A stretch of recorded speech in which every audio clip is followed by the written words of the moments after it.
ശ്രീ ഷോൺ ജോർജ് ഷോൺ ജോർജ് ഹൈക്കോടതിക്ക് പിന്നാലെ മാത്യു കുഴൽനാടന് സുപ്രീം കോടതിയിലും വലിയ തിരിച്ചടിയാണ്.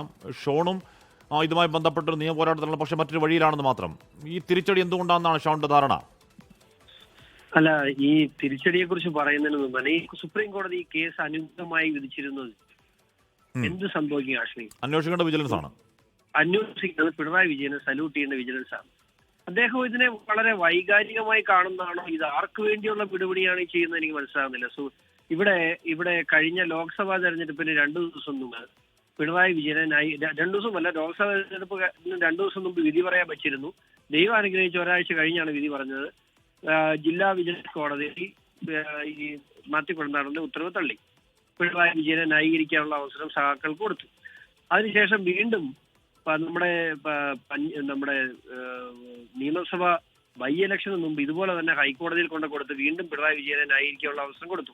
ഇപ്പൊ ഇതാ വരുന്നു, പഞ്ചായത്ത് തെരഞ്ഞെടുപ്പിന് മുമ്പ് ഇത്രയും ക്ലീനായി പിണറായി വിജയന്റെ മകൾ പ്രതിയാണ് എന്ന് പറഞ്ഞൊരു കേസിൽ അവിടെ ഒരു കേന്ദ്ര ഏജൻസി കൃത്യമായി പിണറായി വിജയന്റെ മകൾ വീണ വിജയൻ കുറ്റക്കാരിയാണ് എന്ന് പറഞ്ഞുകൊണ്ട് കുറ്റപത്രം സമർപ്പിച്ച ഒരു കേസിൽ വീണ്ടും അതിനെക്കുറിച്ച് വിജിലൻസ് അന്വേഷണം വയ്ക്കണമെന്ന് ആവശ്യപ്പെട്ടുകൊണ്ട് പിണറായി വിജയന്റെ വിജിലൻസ് അന്വേഷണം ആവശ്യപ്പെട്ടുകൊണ്ട് സുപ്രീം കോടതി കൊണ്ട് പരാതി കൊടുത്ത് അതിന് തിരിച്ചടി കേൾക്കുമ്പോൾ ഇന്ന് കാശ്മീർ വൈകുന്നേരം നോക്കിക്കോ, ഇന്ന് വൈകുന്നേരം നാളെയൊക്കെ ആയിട്ട് മാത്യു കുഴൽനാടൻ തിരിച്ചടി പിണറായി വിജയന്റെ കൈകൾ പരിശുദ്ധമാണ് എന്ന് സ്ഥാപിച്ചെടുക്കാൻ കൃത്യമായിട്ട് അറിയാവുന്ന സൈബർ സഹാക്കൾ ഈ നാട്ടിലുണ്ട്.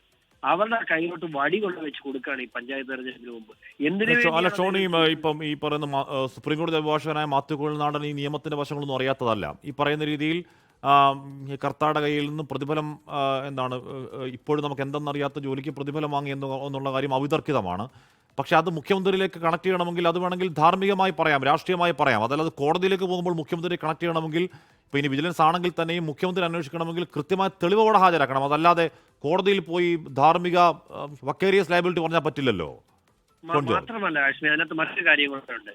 വിജിലൻസ് അന്വേഷിക്കുന്ന കേസ് എന്താണ്? നേരിട്ട് ഗവൺമെന്റിന്റെ ഏതെങ്കിലും തരത്തിലുള്ള ഒരു ഇൻവോൾവ്മെന്റ് ഈ കേസിൽ ഗവൺമെന്റിന്റെ എൻവോൾവ്മെന്റ് അല്ല ഇതിനകത്തുണ്ടായത്. മുഖ്യമന്ത്രിക്ക് കൊടുക്കേണ്ട പണം മുഖ്യമന്ത്രിയുടെ മകളുടെ കമ്പനി യാതൊരു സേവനവും കൊടുക്കാതെ കൈപ്പറ്റിയിരിക്കുകയാണ്.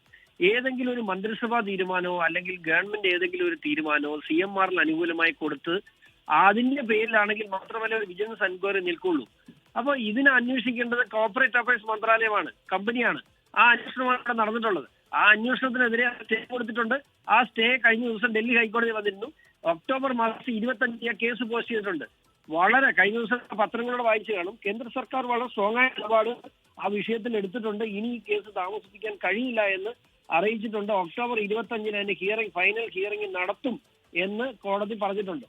ഇത് നടന്നുകൊണ്ടിരിക്കുമ്പോൾ എന്തിനാണ് ഈ സുപ്രീം കോടതി പോയി അടി മേടിച്ച് ഇപ്പൊ അടിക്കാനുള്ള വടി കൊണ്ട് പിണറായി വിജയന്റെ കൊടുക്കുന്നതെന്ന് മാത്രമേ മനസ്സിലാവുന്നില്ല. എന്തായാലും നിയമപരമായും രാഷ്ട്രീയമായും അത് മാത്യു കുഴൽനാടൻ ഒരു തെറ്റായ സ്ട്രാറ്റജി ആണോ എന്ന് പറയേണ്ടത് മാത്യു കുഴൽനാടൻ തന്നെയാണ്. ഇക്കാര്യത്തിൽ ഹൈക്കോടതി വളരെ വ്യക്തമായി പറഞ്ഞതാണ്. ഇക്കാര്യത്തിൽ നേരിട്ട് മുഖ്യമന്ത്രി ഒന്നാം പ്രതിയാക്കാൻ തരത്തിലുള്ള, പ്രത്യേകിച്ച് വിജിലൻസ് അന്വേഷിക്കുന്ന തരത്തിലുള്ള, അഴിമതി നിരോധന നിയമപ്രകാരം കേസെടുക്കേണ്ട തരത്തിലുള്ള പ്രത്യേകിച്ച് എന്തെങ്കിലും തെളിവ് എന്ന് പറഞ്ഞാൽ കോടതിക്ക് മുന്നിൽ വേണ്ടത് ക്രിസ്റ്റൽ ക്ലിയർ തെളിവാണ് വേണ്ടത്. ആ തെളിവ് ഹാജരാക്കാൻ മാത്യുവിന് കഴിഞ്ഞിട്ടില്ല എന്ന് പറഞ്ഞാൽ കുറേ അധികം ലിങ്കുകൾ മാത്യു കുഴൽനാടൻ ഹാജരാക്കുന്നുണ്ട്. പക്ഷേ അത് ഈ പറഞ്ഞ കണക്റ്റിംഗ് ഉണ്ടാവണമല്ലോ, അതുകൂടി ആകുമ്പോഴേ പൂർണ്ണമാവുള്ളൂ. അത് ഉണ്ടാവുന്നില്ല എന്ന് ഹൈക്കോടതി പറഞ്ഞതാണ്. സുപ്രീം കോടതിയിലേക്ക് പോയി സുപ്രീം കോടതിയിലും മാത്യു കുഴൽനാടൻ ആ വിഷയത്തിൽ കൊടിയ തിരിച്ചടി എന്ന് പറഞ്ഞാൽ ഈ രാഷ്ട്രീയം കളിക്കേണ്ട വേദി സുപ്രീം കോടതിയല്ല എന്നത് ഒരു രാഷ്ട്രീയ പ്രവർത്തനം നേരിടാൻ സുപ്രീം കോടതിയിൽ കിട്ടാൻ കഴിയാവുന്ന ഏറ്റവും മാരകമായ പ്രഹരവാക്കുകളിൽ ഒന്നാണ് എന്ന കാര്യത്തിൽ തർക്കം വേണ്ട. ഇനിയും പോരാട്ടം തുടരും എന്നൊക്കെ മാത്യു പറയുന്നുണ്ട്. ലോകത്തെവിടെയായാലും ഏത് സമയത്തും 24 വാർത്തകളും ഓഗ്മെന്റഡ് റിയാലിറ്റി പാക്കേജുകളും എക്സ്പ്ലെയിനറുകളും വിശദമായി കാണാൻ ഞങ്ങളുടെ യൂട്യൂബ് ചാനൽ നിങ്ങൾക്ക് സബ്സ്ക്രൈബ് ചെയ്യാം.